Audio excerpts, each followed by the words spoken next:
예, 하나님 말씀 우리 로마서 7장 5절부터 13절까지입니다.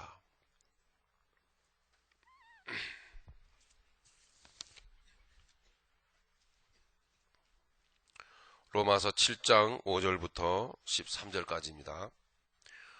이 말씀의 제목은 율법과 영적 원리, 그 첫 번째 시간입니다. 다음 주까지 이어서 율법과 영적 원리, 이런 제목으로 함께 말씀을 나누도록 하겠습니다. 우리 같이 봉독하시겠습니다. 우리가 육신에 있을 때에는 율법으로 말미암는 죄의 정욕이 우리 지체 중에 역사하여 우리로 사망을 위하여 열매를 맺게 하였더니, 이제는 우리가 얽매였던 것에 대하여 죽었으므로 율법에서 벗어났으니, 이러므로 우리가 영의 새로운 것으로 섬길 것이요 의문의 묵은 것으로 아니할지니라. 그런즉 우리가 무슨 말하리요? 율법이 죄냐? 그럴 수 없느니라.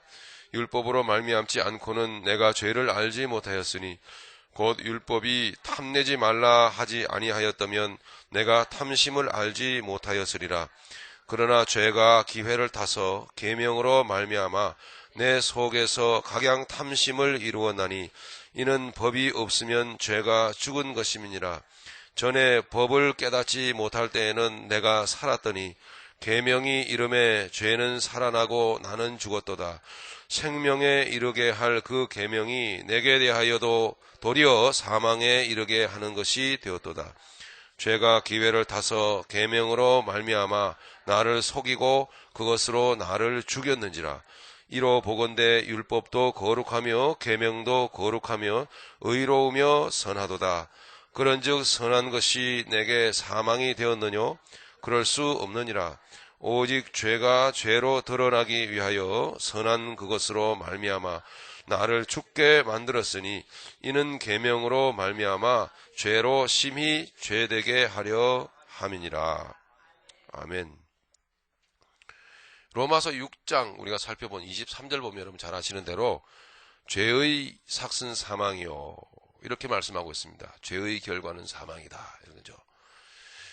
자, 그러면 이 말씀부터 한번 생각을 해보죠. 우리가 그 사망이라고 하는 것은 엄연히 성경에서 말하는 사망이라는 것, 육적 사망을 말하는 것이 아니죠. 영적인 사망, 즉 하나님과의 생명줄이 끊어지는 것, 하나님의 생각이 끊어져 버리는 것, 하나님의 풍성함이 끊어지는 것, 하나님의 영생이, 생명이 계속 공급되어야 되는데 그것이 끊어지는, 공급되지 않는 것, 꽃꽂이 같은 것, 그죠? 꽃을 꺾어가지고 오아시스라고 합니까? 거기에다가 꽂아 놓으면 산 것 같지만 사실은 뿌리가 없기 때문에 산 것이 아닌, 며칠 지나면 그것이 죽었다라는 것이 증명되어져 버리는, 그죠? 그런 것과 같은 것이 바로 사망이죠. 성경에서 말하는, 본질적으로 말하는 사망입니다. 한 주일 동안 저나 여러분들이나 열심히 사셨는데요. 사시는 삶을 한번 이렇게 쓱 한 1초를 드리겠습니다. 여러분에게 한번 돌아보시죠. 똑딱 끝났습니다.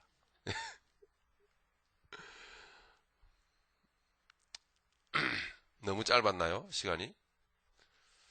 자, 어땠습니까, 여러분? 정말 살기 싫다. 정말 짜증난다. 자, 제가 지금 말씀드리는 거 다 사망입니다. 예. 이게 뭐야, 이게. 간도 하나도 제대로 안 돼가지고. 에이. 저는 요즘 안 그렇습니다. 예. 가지고 음식 때문에 불평, 불만이 올라오는 것. 네. 작게는 나의 그 마음 속에, 가정에서, 크게는 세상 일들 벌어지는 것을 보면서, 최근에 요즘에는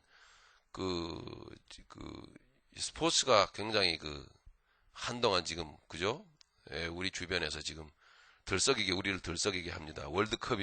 축구 월드컵이 계속되고 있고, 또 끝났죠? 바스켓볼, 농구가 농구 끝났네요. 예. 자, 그런 것들을 이렇게 보면, 그런 환경을 통해서도 참 많이 이렇게 사망을 경험하는 사람들이 있는 것 같아요. 예. 저희 옆집에 한국 사람이 이웃이 사는데요. 굉장히 그 축구 때문에 열광하는 그 광신도입니다. 아주 막 그 한국 그 축구 선수 유니폼을 막 사 입고 말이죠. 막 어린 딸을 몇 살 안 되는 딸을 막 데리고서 말이죠. 뭐 응원하는 데 막 가고 막 한국하고 어디였더라? 그 아르헨티나하고 하는 그 경기를 보면서 응원하려고 갔다가 그냥 대박 터지게 그냥 깨져가지고 한국이 그래가지고 이 저녁에 이렇게 쓱 보니까 있더라고요. 그래서 아이고 축구 잘 보고 오셨냐고 그랬습니다 했더니 아이 밥맛도 없대요. 후반전 저는 안 봤습니다만은 후반전 기대하고서는 봤는데 말이죠. 아니 막확 그냥 막 속이 뒤집어져가지고 이거 그냥 가야 되나 말아야 되나 막 속이 울렁거리고 아주 머리가 아프고 그냥 괴로워서 죽을 뻔했대요. 성질이 나가지고 말이죠. 너무너무 속상하더래요. 그래서 별걸 갖고 다 속상하십시오. 네, 그랬죠. 혹시 이 중에 그런 계신 분 안 계십니까? 저도 그렇게 감정이 튼튼한 사람은 못 돼가지고요. 많이 좋아졌지만, 많이 치료받아 좋아졌지만, 이게 막 속이 상하잖아. 내가 열심히 응원하는데, 내가 응원하는 팀이 지면 속 상하죠. 근데 심지어는 그렇게 상하는 속도 사망입니다. 그러니, 뭐, 그렇듯 작게 내 안에서 크게는 오늘 환경을 바라보고 어떤 일로 인해 가지고 우리가 사망을 경험을 하게 됩니다. 그런 것들이 다 사망입니다. 그러면은 그 사망이 왜 왔는지를 거슬러 올라가면 로마서 6장 23절에 말씀하는 것은 그 왜 사망을 경험하는 거죠? 죄를 지어서 그런 거예요. 죄의 삭은 사망이요. 그랬으니까요. 죄의 결과다 이 말입니다. 사망이요. 예, 그렇게 우리가 분명히 확인할 수 있습니다. 믿음의 사람들은 하나님이 붙드시는 보호하시는 역사 가운데 환경이 어떠하든지 절대로 사망을 경험하지 않을 수 있다 이 말입니다. 예, 죄가 기회를 타서 영향력을 행사하지 않을 수가 있다는 것입니다. 어떠한 환경이든 간에 항상 기뻐하라. 쉬지 말고 기도하라. 범사에 감사라. 이는 그리스도 예수 안에 있는 너희에게 향하신 하나님의 뜻이니라. 할렐루야. 우리를 향하신 하나님의 뜻이라고 하지 않습니까? 뭐가요? 항상 기뻐하는 것. 쉬지 않고 우리가 기도하는 것. 쉬지 않고 기도한다는 것은 인식이 하나님과 늘 연결되어 있다는 것이죠. 그죠? 예. 그리고 범사에 감사. 예. 그래서 비록 우리나라가 4대1로 졌어도 감사합니다. 그러셔야만 되는 겁니다. 그건 지혜롭게 하십시오. 괜히 거기서 감사하다고 외치면 또 옆에 사람이 한테 어떤 봉변을 당할지 모르니까 지혜롭게 감사를. 자, 그렇듯 우리는 참 죄를 많이 짓습니다. 네. 자, 오늘 우리가 함께 나눌 이 본문 말씀에는요, 몇 가지 이 영향력을 행사하는 그 힘이 있어요. 그런 원리가 있다 이 말입니다. 그런 내용을 우리 오늘 사실 좀 간단하게 살펴보아도 될 문제입니다. 그렇게 복잡한 문제는 아닌데요. 네, 율법이라고 하는 것이 우리에게 있고, 그리고 죄라고 하는 것이 나와는 상관이 없는, 죄가 내가 아닙니다. 서로 여러분 이 혼돈하지 마십시오. 나는 나고 여러분 여기에 계신 여러분들은 어쨌든 하나님께 예배하는 여러분들은 믿음의 사람들입니다. 할렐루야. 믿음의 사람들은 나입니다. 여기서 말은 그 죄라고 하는 것은 내가 아닙니다. 믿음의 사람에게 행사하는 어떤 인격적인 존재입니다. 죄라고 하는 게요. 그러니까 영향력을 행사합니다. 그리고 또 가장 귀한 영향력이 계신데 그분은 성령님이십니다. 8장에서 우리가 나눠보겠지만 거기는 생명의 성령의 법이라 이렇게 말씀하고 있습니다. 성령께서 이렇게 영향을 행사하고 계시다 그 말입니다. 그 내용을 우리가 한번 보도록 하겠습니다. 히브리서 11장 6절에 보면은 이거 한 가지만 더 여러분 꼭 기억해 주시기 바랍니다. 히브리서 11장 6절에 보면 믿음장이죠. 믿음이 없이는 기쁘시게 못하나니 믿는 자들은 반드시 그가 계신 것과 누구죠? 그가 하나님. 그리고 그가 모든 자들에게 자기를 찾는 자들에게 나아가는 자들에게 상 주시는 이심을 믿어야 할지니라. 거기에 그 마지막 부분에 자기를 찾는 자들에게 거기 아주 중요한 대목인 것 같습니다. 예. 믿는 자들은 하나님을 찾는 자들에게 무엇을 주신다고요? 상 주신다 말입니다. 그러니까 하나님께서 뭔가 예비해 놓으셨다는 것입니다. 그러니까 하나님을 찾는 것이 중요하죠. 우리가 믿음의 사람들이라면 하나님을 찾아야 될 줄로 믿습니다. 네, 무엇 때문에 하나님을 찾는 것이 아니고 이것은 문맥상 살펴보면 하나님 자신을 말합니다. 무엇 때문에, 무엇 해결 때문에, 어떤 문제 때문에 하나님을 찾는 것이 아니라 그렇게라도 찾아야 되겠지만은 사실은 그죠? 그러나 본질적으로는 하나님을 찾는 자들에게 이런 뜻입니다. 하나님을 추구하는 자들에게 상 주시는 이심을 믿어야 할지니라. 자, 그렇게 말씀하고 있습니다. 자, 그렇게 우리가 생각을 해본다면 우리가 조금 전에 죄를 우리가 생각을 해보았는데 죄란 여러분 무엇입니까?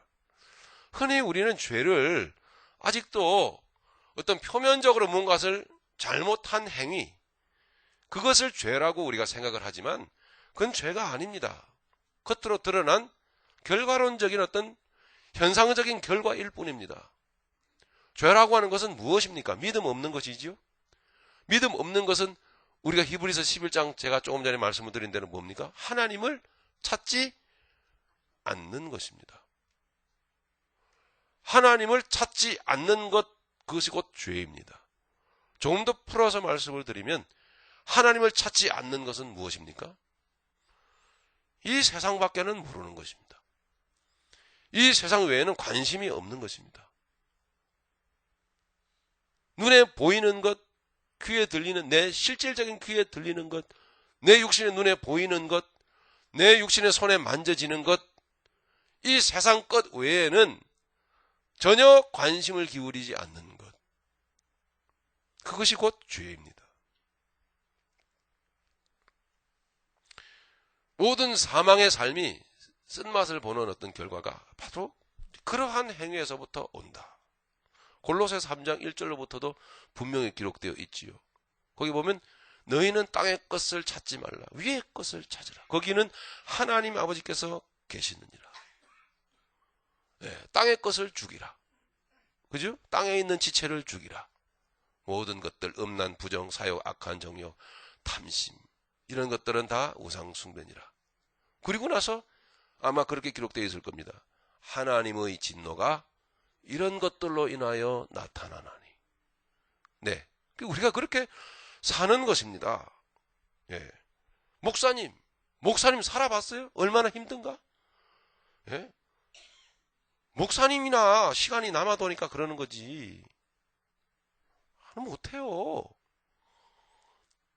그건 여러분, 그건 뭐,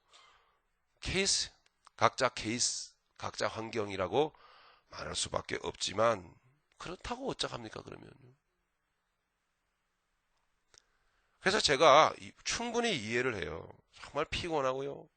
예? 몸도 아프고, 너무 삶이 나를 놔주지 않고, 살아내야 되는 현실의 삶이 있지 않습니까? 그 왜 인간적으로 이해를 못 하겠습니까? 저도 인간인데 하죠. 그러면 어쩌란 말입니까?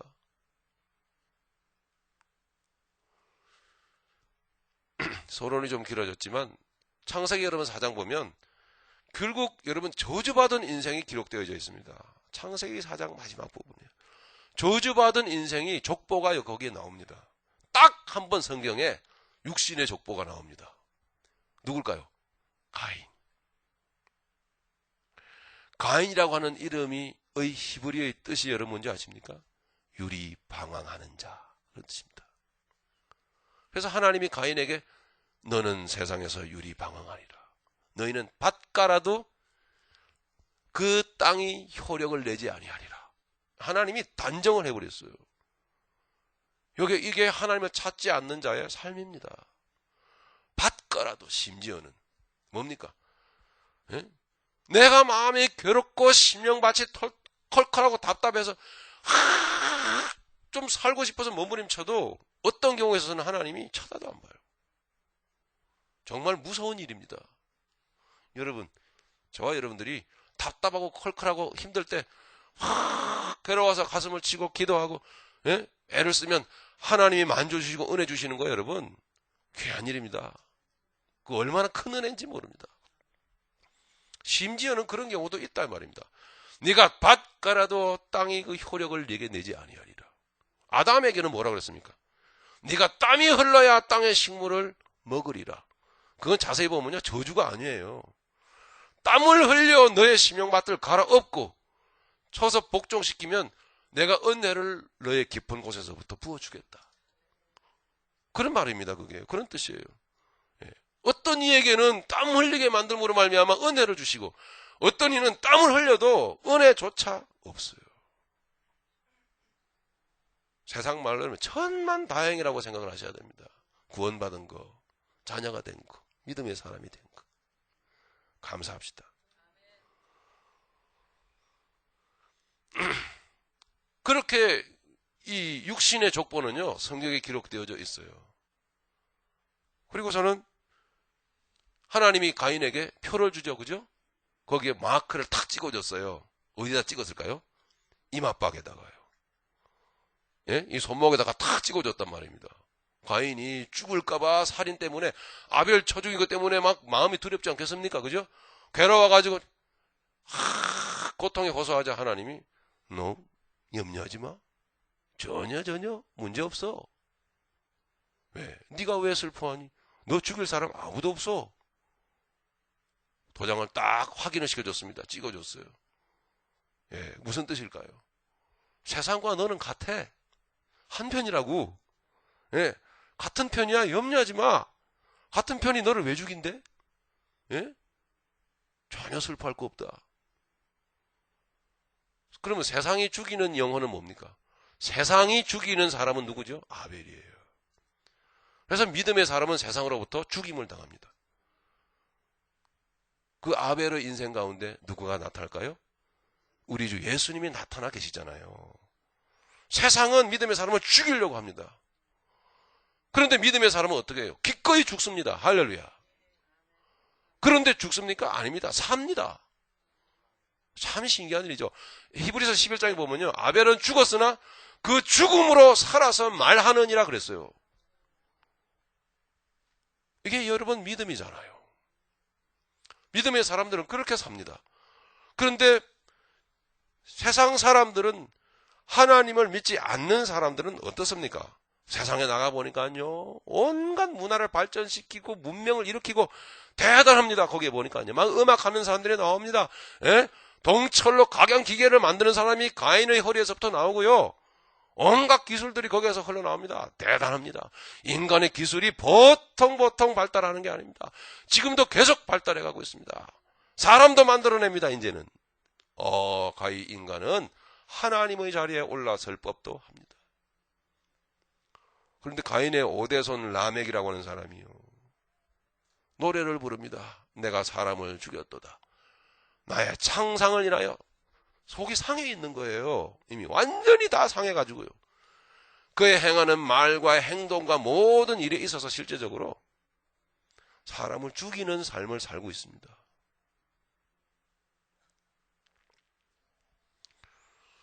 그렇게 가인의 족보는, 육신의 족보는 기록되어져 있습니다. 그러나 그 마지막 부분에, 4장 마지막 부분에 가면은 살짝 믿음의 족보를 힌트 해주고 있죠. 누가 나오죠? 아벨 대신해 주신 셋, 그 셋이 자식을 낳아가지고 이름을 붙였습니다. 뭐라고 붙였을까요? 에노스라고 이름을 붙였습니다. 에노스라고 하는 뜻이 뭐죠? 죽을 수밖에 없는 자, 이런 뜻입니다. 누가? 사람은. 믿음의 사람만 깨닫는 것입니다. 할렐루야. 셋이 바로 깨닫고, 우리 인간은 정말 죽을 수밖에 없는 존재구나. 정말 우리 인간은 죄인이구나 하는 것을 삶 가운데서 깨닫습니다. 예? 정신없이 욕망적으로 세상이 나를 붙든다고? 예? 아니에요, 여러분. 내가 세상을 붙드는 거지. 예? 자꾸 핑계를 세상에다 두지 맙시다. 내가 세상을 붙드는 것입니다. 세상이 나를 붙드는 게 아니에요. 내가 세상을 하도 붙들다 보니까 나중에는 세상이 나의 발목을 잡는 거지요. 그렇게 느껴지는 것이 가인의 후손들처럼 말입니다. 믿음의 사람들은 그렇게 그 죄악 세상 가운데서 철저히 나는 네가 아니라 나는 죽을 수밖에 없는 존재구나. 믿음의 사람은 죄 없습니까? 죄 있습니다. 불신자도 죄인, 믿음의 사람도 죄인이에요. 사실 보면요. 그런데 신자와 불신자의 차이가 뭔지 아십니까, 여러분? 신자는 이 세상 밖에는 몰라요. 예, 그게 가인의 후손입니다. 이 세상 밖에 모르는 삶은 살면서 나도 모르는데 자기도 모르면서 무슨 결과를 낳는지 여러분 아십니까? 성경에 기록하고 있는 그대로 막 사람을 죽이고 다니는 거예요. 말로 죽이고 눈빛으로 죽이고. 예? 내가 올라서야지 살잖아요. 예? 내 가게가 잘 되기 위해서는 저 옆집의 가게가 무너져야 내 가게가 성공하죠.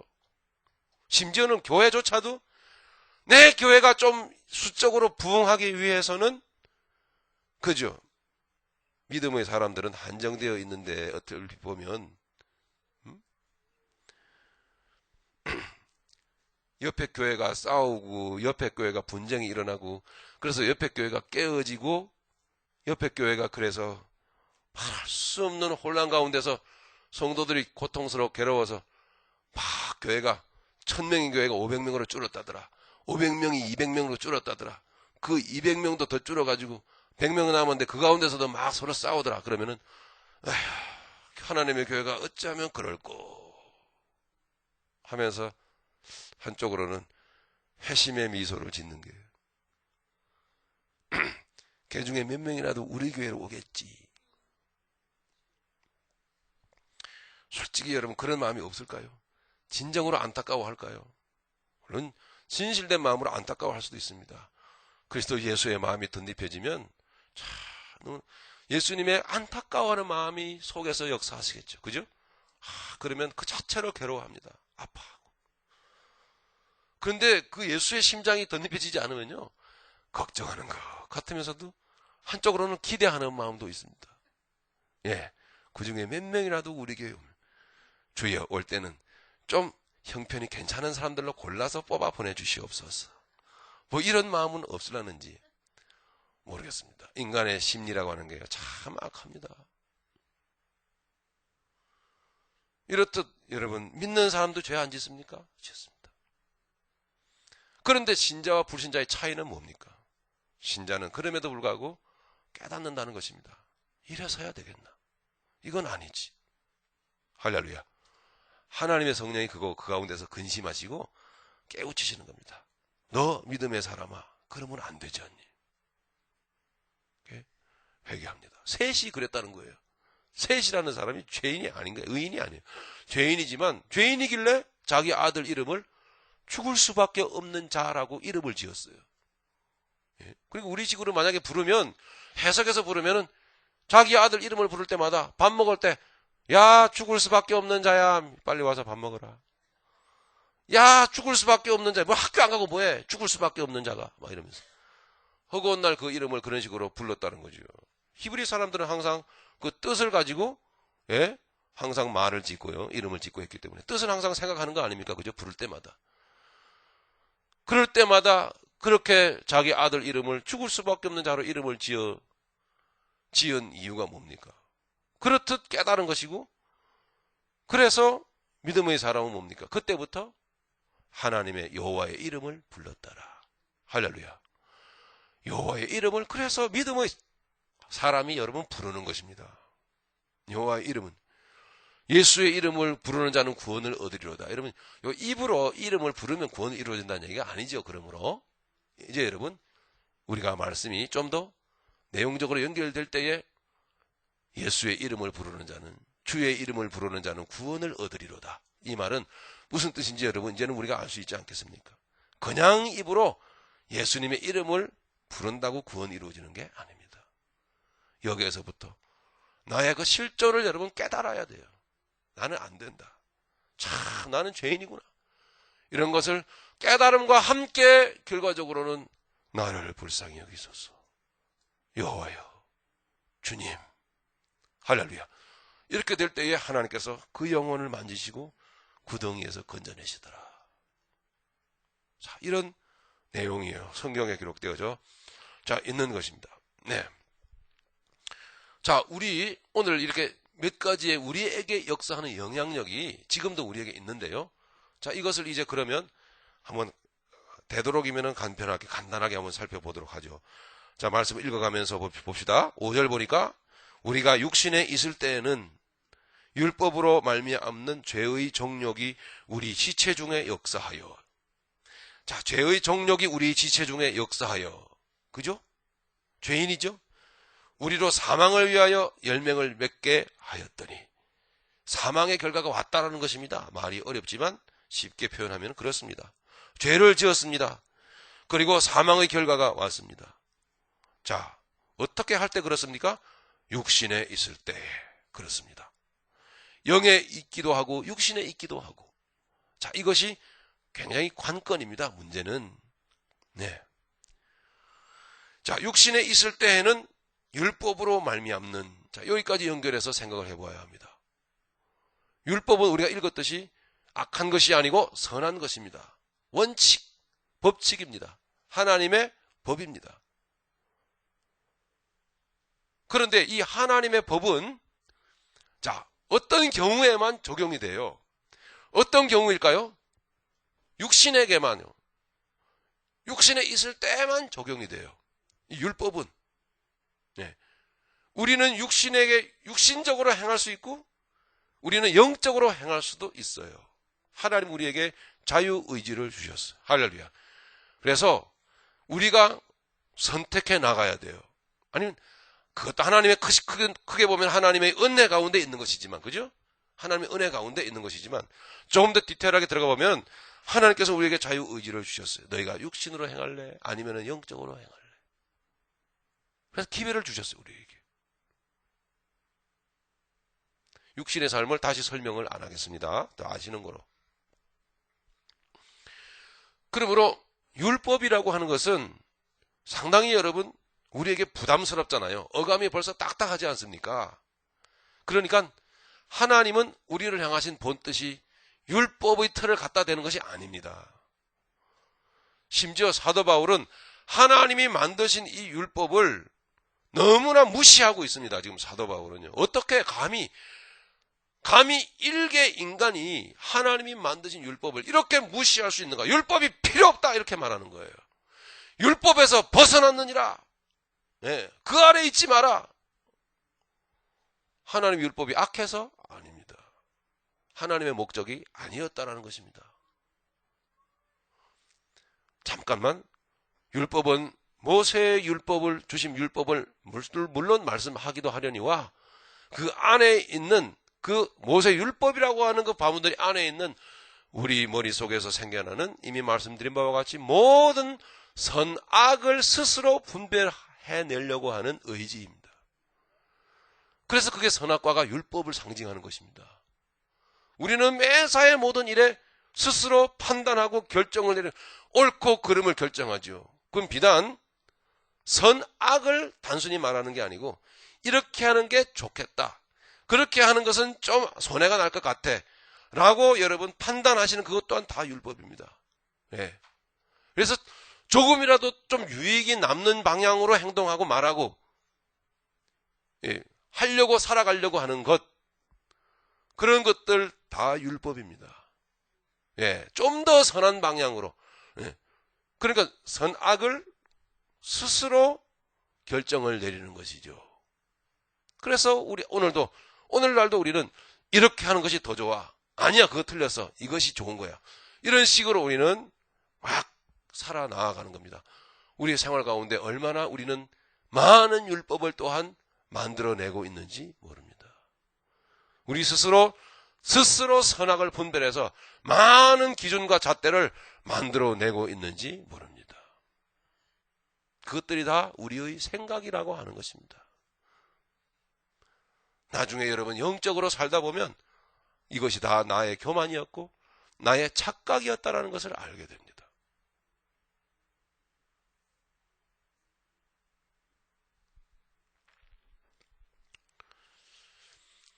자, 사실은 율법은 여러분 예수 그리스도 안에서 폐하여졌고 율법은 완성되어지신 겁니다. 그런데 율법은 이 육신에 대하여만 항상 적용시키게 되어 있어요. 즉 율법이라고 하는 것은 우리가 이미 그리스도 안에서 죽어버린, 하나님이 예수 안에서 죽여버린 옛사람에 대해서만 율법은 항상 살아서 적용되게 되어 있는 것입니다. 자, 5절 다시 봅니다. 우리가 육신에 있을 때는 율법으로 말미암는 죄의 정욕이 우리의 지체 중에 역사하여 우리로 사망을 위하여 열매를 맺게 하였다. 언제 있을 때? 어떨 때요? 육신에 있을 때. 그렇지 않습니까? 그 율법이라는 것을 잘 여러분 정의 내리시기 바랍니다. 율법은 굉장히 우리를 힘들게 하는 겁니다. 사실은. 근데 율법이라고 하는 것은 우리가 육신에 있을 때, 율법은 그래서 옛사람에게만 적용되는 것이었습니다. 여러분, 옛사람. 그러니까 율법은 옛사람에게 적용시키기 위해서 하나님이 만드신 거예요. 그 옛사람이 그 율법의 적용을 받고 무엇을 깨닫도록? 아, 내가 죄인이구나. 이것을 깨닫도록 하기 위하여 율법은 옛사람에게 대해서, 새사람? 아니에요. 옛사람에게 대해서만 저촉을 받도록, 적용받도록 만드신 것이 바로 율법입니다. 그러므로 우리는 그리스도 예수 안에서 새 사람이 되었는데 율법의 저촉을 받을 필요가 없습니다. 그런데 왜 받고 있습니까? 율법이라고 하는 건요, 가만 생각해 보니까요, 꼭 재판장에 검사 같아요. 검사, 느낌이 여러분 좋습니까? 검사가 좋아요? 변호사가 좋아요? 변호사가 훨씬 낫죠. 변호사는 우리 하나님이세요. 변호사는 우리 성령님. 얼마나 우리를 딱 막았습니다. 이 사람은 죄 없어. 항상 변호해 줍니다. 예.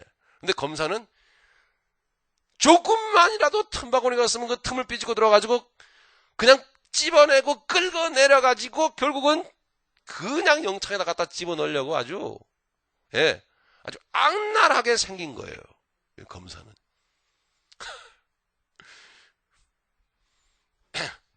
율법이라는 게, 근데 율법은 악한 게 아니라고 하니까요. 결과적으로 뭐가 잘못됐다는 거죠? 그 검사가 시퍼렇게 살아서 일하도록 만드는 우리의 육신의 삶이 문제인 겁니다.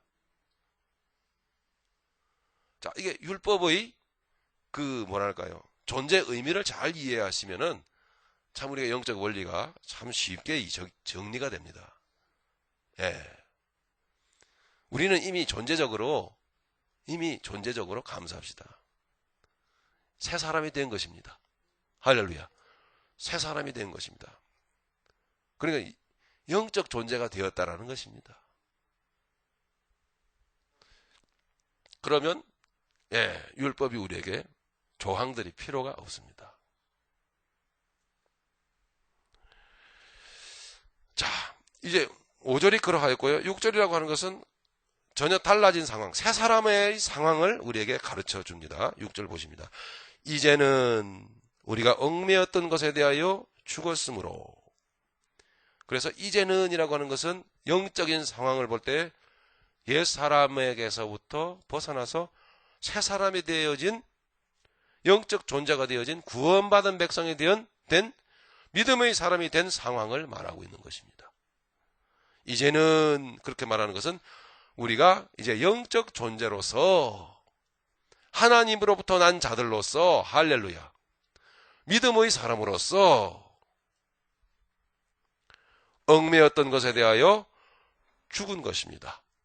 우리의 옛사람이 그리스도 예수 안에서 죽었습니다.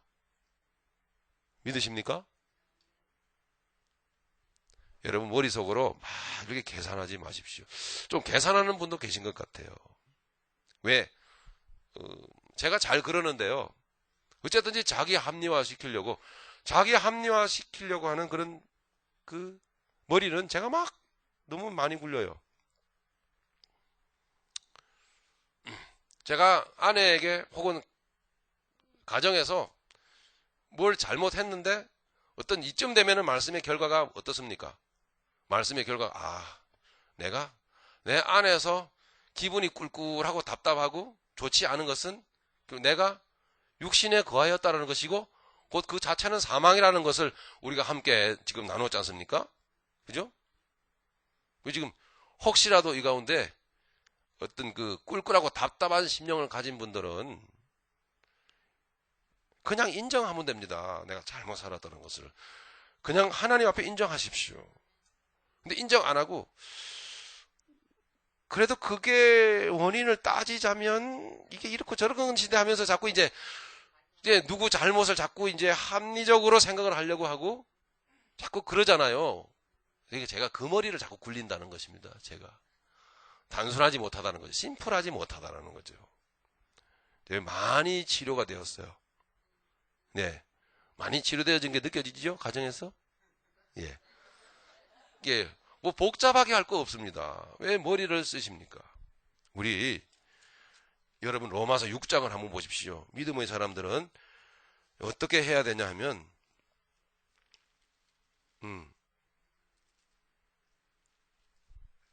6장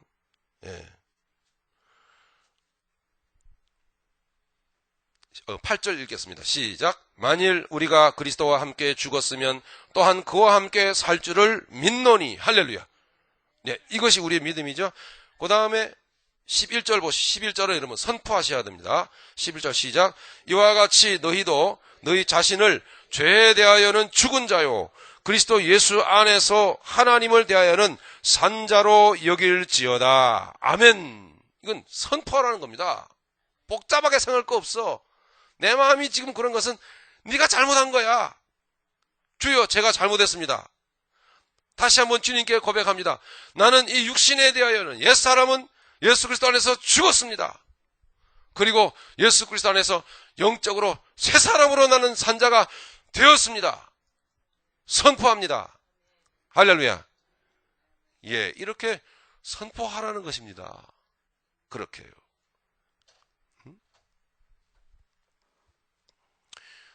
7장 6절입니다. 이제는 우리가 얽매였던 것에 대하여 죽었으므로.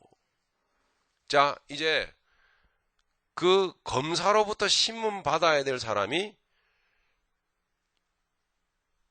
이미 죽어버렸기 때문에 이 사람을 신문해가지고 구형을 매겨야 되는데, 뭐 벌금 얼마, 그 다음에 뭐 징역 뭐 3년 6개월 매겨야 되는데 정작 그 당사자가 죽어버렸어요. 그럼 검사가 필요 있습니까? 없습니까? 필요가 없는 거예요. 재판 자체가 성립이 안 돼요. 예.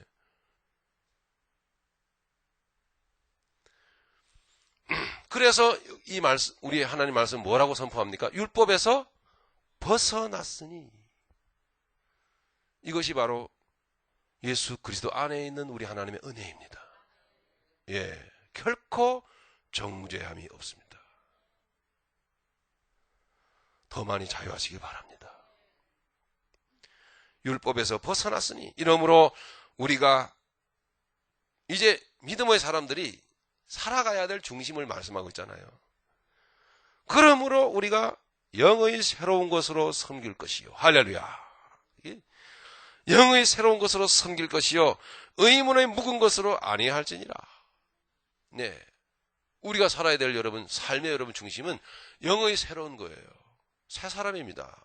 영이에요. 육이 아니라. 영으로 우리가 살게 된 것은 곧 육이 십자가에서 죽는 과정을 통해서 이루어진 겁니다. 그래서 예수님이 우리를 위하여 돌아가셨습니다.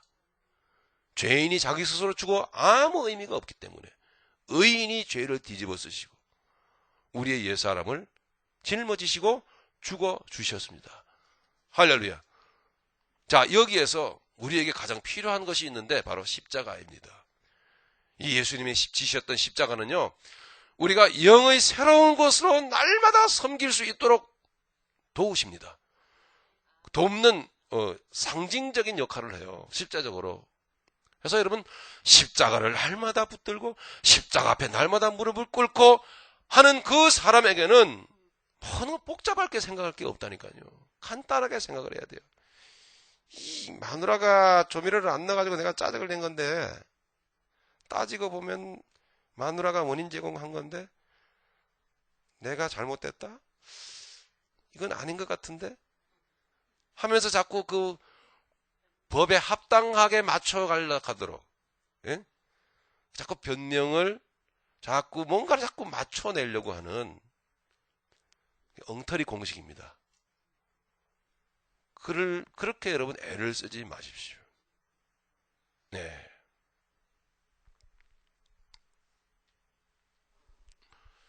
영의 새로운 것으로 섬길 것이요 의문의 묵은 것으로 아니할지니라.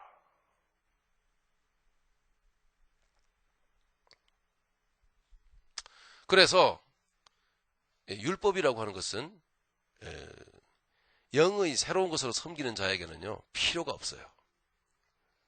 실제로 필요가 없습니다. 그 영의 새로운 것으로 섬기는 자에게는 그러므로 나의 옛사람의 내 생각도 있습니까 없습니까? 없습니다. 할렐루야. 예, 나의 원칙도 공식도 그래서 있을 이유가 없는 것입니다. 자, 그래서 우리가 이제 7절부터 내용을 좀 보시면 좀 이제 율법이라고 하는 것의 존재, 의미와 이제 영향력이 몇 가지 영향력이 나옵니다. 7절. 그런즉 우리가 무슨 말 하리요? 율법이 죄냐? 그럴 수 없느니라. 율법으로 말미암지 않고는 내가 죄를 알지 못하였으니 곧 율법이 탐내지 말라 하지 아니하였다면 내가 탐심을 알지 못하였으리라. 율법의 기능을 말하고 있죠. 옛사람에 대해서 그렇습니다. 새사람에 대해서가 아닙니다. 8절입니다. 그러나 죄가 기회를 타서, 자, 이 죄라고 하는 것이 나라고요? 아니에요. 내가 아니에요. 그러니까 나를 스스로 자학하거나 괴롭게 하시면 안 되는 거예요. 절대로. 그게 여러분 속는 거란 말이에요. 죄라고 하는 것은 기회를 타서 우리에게 들어옵니다. 그건 내가 아니에요. 죄가 기회를 타서 계명으로 말미암아 내 속에서 각양 탐심을 이루었나니 이는 법이 없으면 죄가 죽은 것임이니라. 자, 정리해 볼까요? 율법이 있어요. 하나님의 율법. 율법의 기능 여러분 다 아시죠? 죄를 깨우치시기 위해서입니다. 자, 우리가 육신에 거하면, 육신에 행하면은 어떻습니까? 이 율법이 행동 개시합니다. 예. 우리가 육신에 거하면 그때부터 바로 즉시로 율법은요, 일하기 시작합니다. 일하러 갔세 하면서. 하면서 검사복을 딱 차려입고 말이죠. 아주 준엄한 모습을 해가지고 탁 해가지고 피고 막 이러면서 말이죠. 그때부터 율법은 열심히 일을 합니다. 예. 아주 막 우리의 빈틈을 막 찾아냅니다. 잘못한 것을 막 집어냅니다.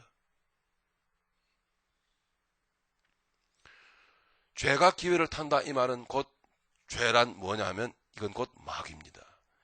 죄는 곧 마귀예요. 죄는 곧 사단입니다. 네. 이것이 우리를 딱 지켜보고 있다가 육신으로 딱 행하잖아요. 예? 그러면 즉시로 하나님 율법을 갖다 댑니다. 이 마귀가. 아주 네가 섬기는 하나님 알지? 너희 하나님, 너희 아버지 법이 있는데 자, 대보자. 아, 이렇게 아주 죄가 딱 우리를 공부하고 딱 합니다. 그건 꼼짝없어요. 그래서 마음 상하고 괴로움 결과가 나타나는 게 결과적으로는 예? 완전히 정죄를 당한 거예요. 그 내가 있고 이 세상에는 율법이 있고 그리고 죄의 법이 있어요. 사단이 배후에 역사한다 이 말입니다.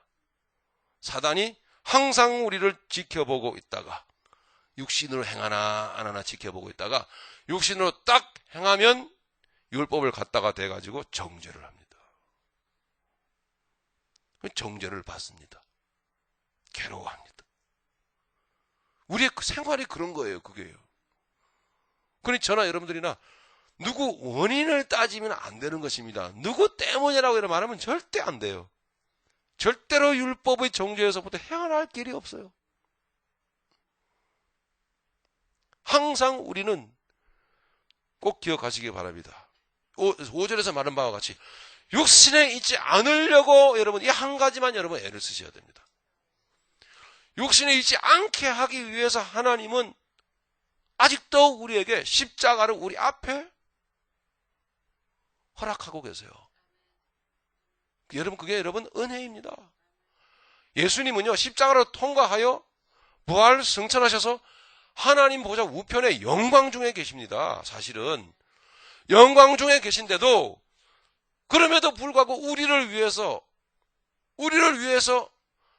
아직도 나아가야 될 하나님께 나아가야 될 그 방편으로서의 십자가를 우리에게 여전히 그 십자가에 또한 여전히 예수님이 계시다 이 말입니다. 우리를 위해서. 육신에 있지 않는 방법이 뭐냐면 십자가 앞에서 자기를 쳐서 복종시키는 것입니다. 할렐루야. 그것만이 영으로서 살아가는 것입니다. 영의 새로운 것으로 섬기는 것입니다.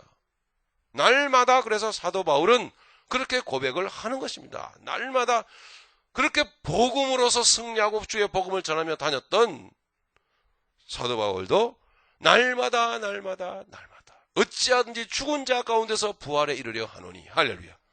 빌립보서 3장에 보면 그렇게 말합니다. 그러므로 나는 날마다 죽노라 이렇게 말을 하고 있는 것입니다. 그러므로 그는 영의 새로운 것으로 날마다 살 수 있었습니다.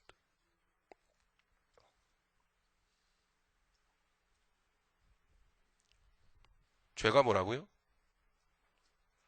이 세상의 눈에 보이는 이 세상 밖에 모르는 그리고 이 세상에서 몰두하여 살아가는 인생 그게 바로 죄입니다.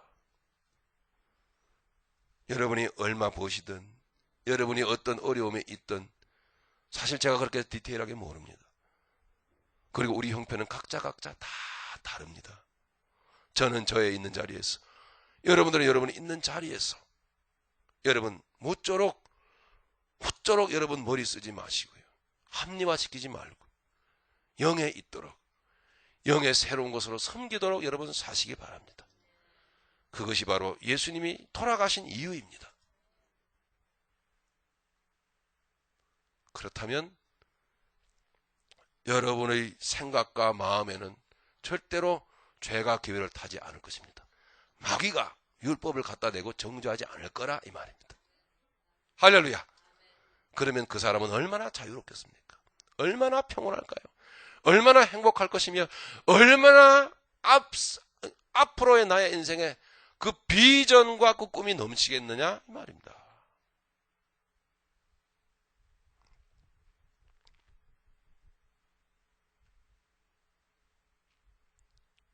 8절을 조금 더 읽겠습니다. 그러나 죄가 기회를 타서 계명으로 말미암아 내 속에서 각양 탐심을 이루었나니 이는 법이 없으면 죄가 죽은 것입니다. 바꿔 말하면 우리가 육신에 있지 아니하면 육신대로 행하지 아니하면 죄가 기회를 타지도 않고 탈 수도 없고 그 비로소 하나님이 세우신 만드신 율법이라 할지라도 우리에게 필요가 없습니다. 이것이 사도 바울이 감히 하나님이 만드신 율법을 무시하는 듯하게 말한 이유입니다. 무시한 게 아니죠. 네. 즉 결론을 맺겠습니다. 우리의 삶 가운데서 하나님의 율법이 필요하도록 하지 마십시다. 그러면 안 돼요. 율법이 필요가 없어야 돼요. 9절입니다. 전에 법을 깨닫지 못할 때에는 내가 살았더니 계명이 이름에 죄는 살아나고 나는 죽었도다. 생명에 이르게 할 그 계명이 내게 대하여 도리어 사망에 이르게 하는 것이 되었도다. 육신의 상태를 보여주죠. 계명은 생명에 이르게 하도록 하나님께서 과정적으로 만드신 것입니다. 우리는 생명 그 자체가 아닙니다. 12절입니다. 자, 1호 보건대 11절입니다. 죄가 기회를 타서 계명으로 말미암아 나를 속이고 그것으로 나를 죽였는지라. 1호 보건대 율법도 거룩하며 계명도 거룩하며 의로우며 선하도다. 그런즉 선한 것이 내게 사망이 되었느냐? 그럴 수 없느니라. 율법은 여러분 선한 것이다 이 말입니다. 선한 의도로 만들어졌다 이 말입니다. 죄를 드러나게 하셔갖고 그 옛사람을 처리하고 그죠? 우리를 생명에 이르도록 만드시려고 하셨던 것이다. 그러므로 이미 여러분 생명에 본질적으로 이르렀지 않습니까? 할렐루야. 즉 예수가 우리 안에 계시지 않습니까? 그러면 그 율법의 역할은 끝난 것입니다. 여러분 그 아래에 있으면 안 되는 것입니다. 그러므로 율법이 그 검사 같은 율법이 우리에게 일할 필요가 없도록 우리는 날마다 영의 새로운 것으로 섬겨야 될 줄로 믿습니다. 어느 누구도 예외 없이 모두 다 십자가 앞으로 나아갑시다. 주의 십자가를 붙듭시다. 어떻게 일주일을 사셨든지 하나님께서 상관 안 하십니다. 오직 주의 십자가 앞에 나가는 자에게는 결코 정죄함이 없습니다. 예, 13절 그런즉 선한 것이 내게 사망이 되었느냐? 율법이 내게 사망으로 왔느냐? 아닙니다. 그럴 수 없느니라. 오직 죄가 죄로 드러나게 하기 위하여 선한 그것으로 말미암아 나를 죽게 만들었으니 결국 십자가로 이끄셨다 이 말입니다. 이는 계명으로 말미암아 죄로 심히 죄되게 하려 함이니라. 할렐루야. 예. 자, 결론을 맺겠습니다. 여러분 이제 여러분 조용히 10년 가운데서 육신으로 행하려고 하는 이 사람과 영으로 행하려고 하는 이 두 사람이 우리 속에서 역사합니다. 다음 주에 우리 나누겠습니다만은 그렇습니다.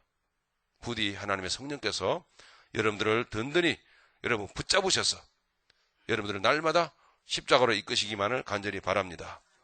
예수 그리스도의 십자가는 우리를 날마다 새로운 것으로 살아가게 해줍니다. 새로운 것으로. 날마다 새로운 것을 영의 새로운 것으로 섬기게끔 그렇게 역사하십니다.